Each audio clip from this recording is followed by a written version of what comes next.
বাঁশের চেয়ে খুন্তি বড়, ধানের চেয়ে বড়। হাতের চাইছে তো বাঁশ বড়, আর বাঁশটা যদি ভরে দেওয়া হয় তোমার পাছায় তাহলে কেমন হয় বলো তো? নেতার চেয়ে চামচা বড়, তাহলে মানুষ বিচার পাইবে কই? নেতাই তো কথাটা ঠিকই কইছে, কিন্তু আমি তো শুনলাম নেতা নাকি সেনাবাহিনীতে কট খাইছে। হ্যাঁ আমি ঠিকই বলতেছি, নেতা আমাদের ডেলবল নিয়ে টিকটক করতে গেছিল আর সেখানে সেনাবাহিনী যে পুটকি মেরে দিয়েছে।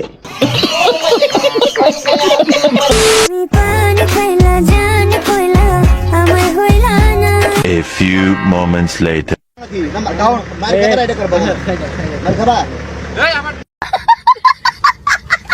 কি কেমন যেন চেনা চেনা লাগতেছে? আসলে তোমরা সবাই ঠিকই ধরছো, এটা হলো তোমাদের সবার প্রিয় এলেক্স টাকি শোজ। মানে সে টাকি মাছ ধরতে যায়, সেনাবাহিনীতে কট খেয়ে গেছে। Correct.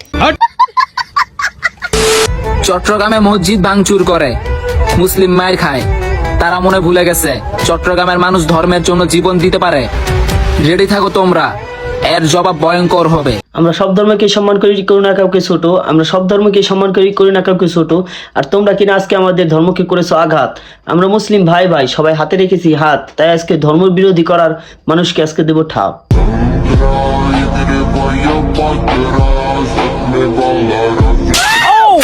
Hey guys, welcome back. তো কেমন আছো তোমরা? আশা করি সবাই অনেক ভালো আছো। এবং আজকের ভিডিওটা টপিক হলো এলেক্স সবুজ এবং ধর্মবিরোধী কিছু নাস্তিককে আজকে দেবো ঠাপ। সো বেশি দেরি না করে চলুন ভিডিও শুরু করা যাক। বন্ধু অ্যালেক্সে রাস্তার উপরে গাড়ি সাইড না করে টিকটক করায়, সেনাবাহিনীর হাতে কট খাইছে রিল্যাক্সে। তো গাইস আমি বুঝতেছি এলেক্স সবুজ তো জুতার শোরুম দিছে, সে তো সারাদিন জুতার শোরুমেই থাকে, তাহলে সে কত বড় রাইডার হয়ে গেছে। তাহলে চিন্তা করেন যে হেলমেট ছাড়া সে রাস্তার মাঝখানে গাড়ি দাঁড়া করে মনে করেন যে টিকটক ভিডিও করে। তারপরে আর কি, তারপরে মনে করেন যে আমাদের সেনাবাহিনী ভাই তাদেরকে মনে করেন যে হালকা পাতলা শাস্তি দিছে। তো চলুন সবাই মিলে সেই শাস্তিটা দেখে আসা যাক। ঠিক আছে ঠিক আছে। গাইস তো গতকালকে আমি ভিডিও করতে বেরিয়েছিল। আমি ভাবছিলাম আমার নিজের এলাকা বাইক নিয়ে বেরিয়েছি, হেলমেট ছিল না, সাথে কাগজ ছিল না, ছিল 10-15 জন ছিলাম। সারারা ভাবছে মনে হয় কোনো ঝামেলা টামেলা হয়েছে। সারারা গাড়ি আটকে বলতেছে তোমাদের হেলমেট কই, কাগজ কই, কি হয়েছে এ আর কি। তো সারারা আমাদের শাস্তি দিছে, 5 বার বুক ডাউন করাইছে। আমি আইন মানছি, আইন সবার জন্য সমান। আর আমি এমনিতে সেনাবাহিনী স্যার স্যালুট জানাই, ওনারা আমাদের দেশের গর্ব। তো আইন সবার জন্য সমান, আমি আইন মানি। তো গাইস এতক্ষণ তো আপনারা দেখলেন যে এলেক্স সবুজ তার নিজের ভুলের জন্য ক্ষমা চাইছে এবং অনুতপ্ত হয়েছে। যাই হোক, একটা মানুষ যদি ক্ষমা চায় তার ভুলের জন্য, তাহলে তাকে মাফ করে দেওয়া উচিত। এবং তার একটা বিষয় ভালো লাগছে, সে বাংলাদেশ সেনাবাহিনীকে সম্মান করছে। ঠিক বলেছ। আচ্ছা, তার বিষয়টা নিয়ে তোমরা সবাই ক্লিয়ার হচ্ছে। এখন আমরা শুনবো যে ধর্ম নিয়ে কি হয়েছে, সেটা চলুন দেখা যাক। ভিতরে ঢুকছি, ঢুকার সাথে সাথে আমাদের ইসলাম ভাই কতগুলা মুসলমান ভাইরা ওদের হাতে যখন পিস্তল দেখছে, কিরিচ দেখছে, সবাই দৌড় দিছে। সবাই দৌড় দিছে, দৌড় দেওয়ার কারণে আমি বিল্ডিং এর নিচে লুকাই গেছি। ও কি করছে, পাড়া দিয়ে গলায় জবাই করে দিচ্ছে। 3 জনে ধরছে, 3 জনে ধরে গলা জবাই, রক্ত পুরো গেঞ্জিতে, পুরো পায়ে, হাতে সব রক্ত রয়েছে।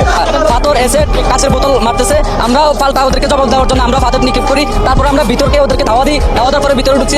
বুকের সাইফুল ভাই ওনাকে রাস্তার মধ্যে 5-6 জনে শোয়া এভাবে কোপাইছে মাথার মধ্যে। তারপরে তাৎক্ষণিক আমরা 5-6 জনে মিলে দৌড়ে গেছি। যাওয়ার পরে ওদেরকে পাথর নিক্ষেপ করার পরে ওরা একটু পিছু হচ্ছে, পিছু হওয়ার পরে আমরা ওনাকে ধরে নিয়ে আসি। আমি এভাবে মাথার মধ্যে হাত দিছি, হাত দেওয়ার পরে আমার হাতের আঙুলগুলো এভাবে ভিতরে ঢুকে গেছে, ঢুকে মজগুলো বের হয়ে গেছে। ভিতরে বিল্ডিং আর কি ওখান থেকে ওরা ডিস কোনো উগ্রপন্থী স্কুল করতে পারবে না।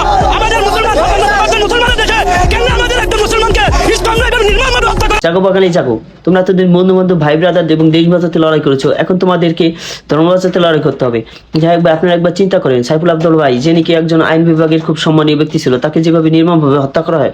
আসলে ভাই এই হত্যাকাণ্ডের সাথে যারা জড়িত তাদের আমরা মনে করি যে সর্বোচ্চ বিচার চাই এবং এর বিরুদ্ধে সবাইকে প্রতিবাদ গড়ে তুলতে হবে। এবং এর জন্যই বলতেছি জাগো বাঙালি জাগো এবং এর বিরুদ্ধে প্রতিবাদ গড়ে তুলো। নিঃসন্দেহে তুই ঠিক কথা বলেছিস। তো গাইস আজকে ভিডিওটা এই পর্যন্তই। যদি ভিডিওটা ভালো লাগে তাহলে অবশ্যই চ্যানেলটিকে সাবস্ক্রাইব করে দেবে যাওয়া এবং তোমার মনের ভিতর কি আছে অবশ্যই কমেন্ট বক্সে জানাই যাওয়া।